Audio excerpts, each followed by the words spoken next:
Hello and welcome to Ifty's Tech Corner. Today we're going to be looking at the new 2012 Mac Mini.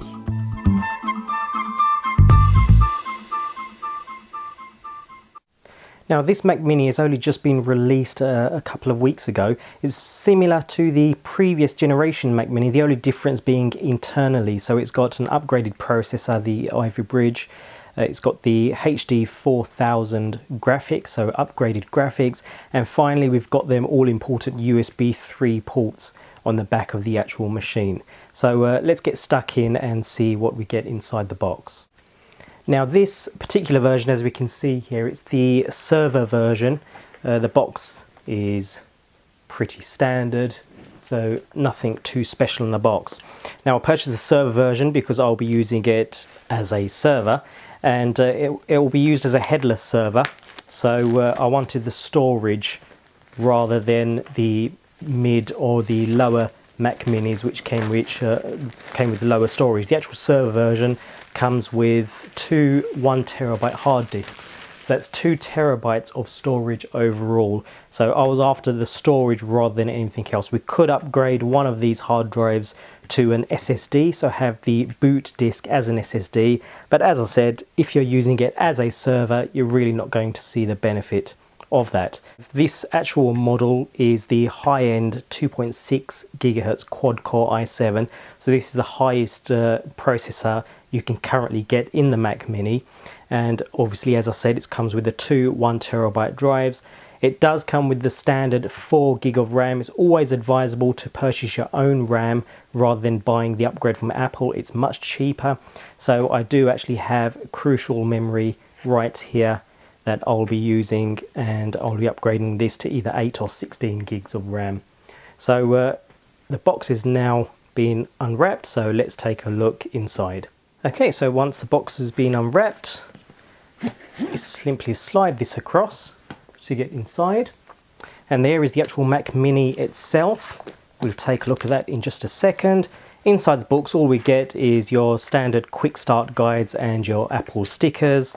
We have an adapter here, a HDMI to DVI adapter for you to use with monitors and so on. And finally, we have the standard power cable, so a 3-pin European power cable. And there's nothing else in the box itself. So if we have a quick look at the actual Mac Mini itself, it comes wrapped in its normal plastic, so we can remove that. There we go. So the actual Mac Mini itself, as I said, it's exactly the same as the previous generation. On the front you have your small power light and the IR receiver, nothing on the sides of the top, and on the back we have our power, Ethernet, Firewire 800, HDMI, 1 Thunderbolt, 4 USB 3 ports, SD card reader, and your microphone and audio ports there, and an exhaust grill at the bottom here.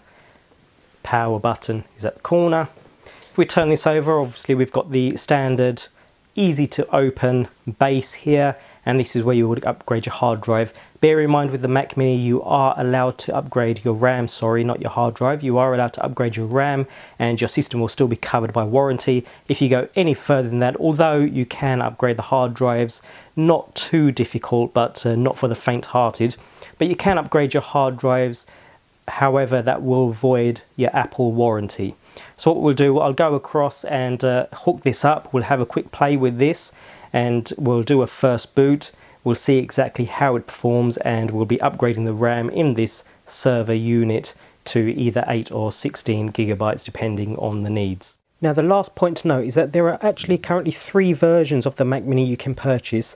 The lower end version, the base model, is a 2.5 gigahertz dual core i5 with 4 gig of RAM and a single 500 gig hard drive. All of the Mac Minis have the new HD 4000 graphics, they all have the newer processors, so they all have USB 3 and so on.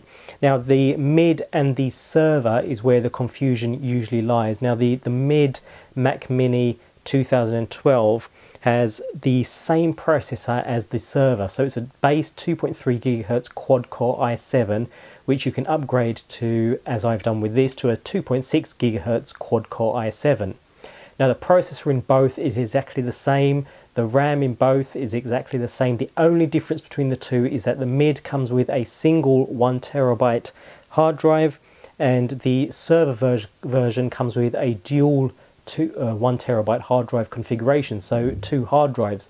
Now it's probably more cost effective to actually purchase the mid model rather than the server model, because you can purchase a hard drive adapter kit from various places on the internet that gives you the extra small cable that allows you to install your own second hard drive. You can actually install a second hard drive even though your Mac Mini may only be spec'd with a single drive.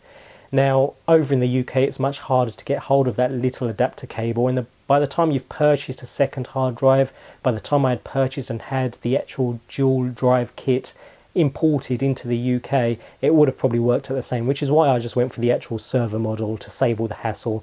If you do want to save the hassle of having to install your second hard drive, because it's not a hugely easy task, it is more for the technically savvy. If you want to save the hassle of doing that, go for the server version. If not, if you're okay with using external USB 3 drives, external Thunderbolt drives and so on, because they're just as fast as having the drive internal now using those connections, the mid model is probably the more cost effective of the three. So there we go, that was a quick unboxing of the new 2012 Mac Mini server. So what do you think of the new Mac Mini? Leave a comment below. Remember to subscribe, and I'll see you soon in Ifty's Tech Corner.